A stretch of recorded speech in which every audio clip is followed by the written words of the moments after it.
Welcome, dear viewers, to Laughing Through the Civil War, where we prove that even the darkest times in history had their moments of ridiculous absurdity. Grab some popcorn and prepare to giggle at the sheer irony of events that unfolded between 1861 and 1865. The American Civil War, a catastrophic clash of ideologies, a bloodbath of epic proportions, but also, if you look closely, a series of comedic missteps and bizarre human behaviors. Just bear with me here for the next half hour, and I promise you'll see how. Let's dive right in with our first piece of cannon fodder. Evidence. Primo, the Battle of Bull Run, where civilians from Washington, D.C.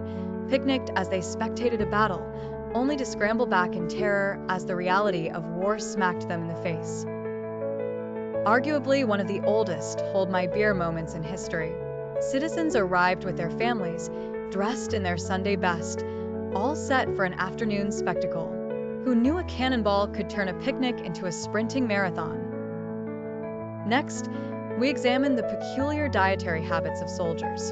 The Civil War was not only a test of courage, but also a gastrointestinal gauntlet.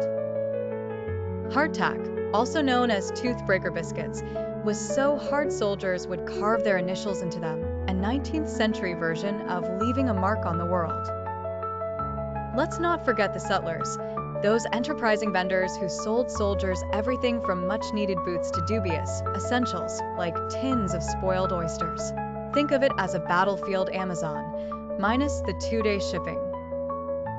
Moving on to leadership quirks, Abraham Lincoln, a man known for his wisdom and towering height, also had a penchant for telling jokes, even in the most inappropriate settings.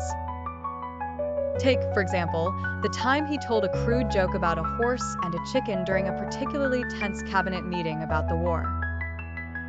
Some claimed it lightened the mood, others just wished he'd stick to Gettysburg addresses. And then there was General Burnside, whose spectacularly flamboyant facial hair became the term sideburns. Imagine losing a battle because you were too busy sculpting your mutton chops. Okay, it wasn't entirely his fault, but you get the idea.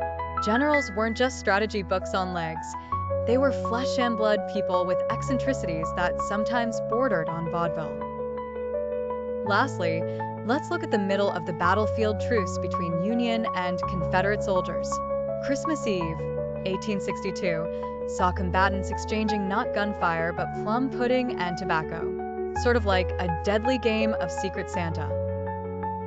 It's astonishing how a few festive songs could momentarily transform enemies into tipsy carolers. Having explored the lighter side of this dark chapter in American history, it's crucial to remember the solemn reality. The Civil War was a tragic conflict with serious consequences.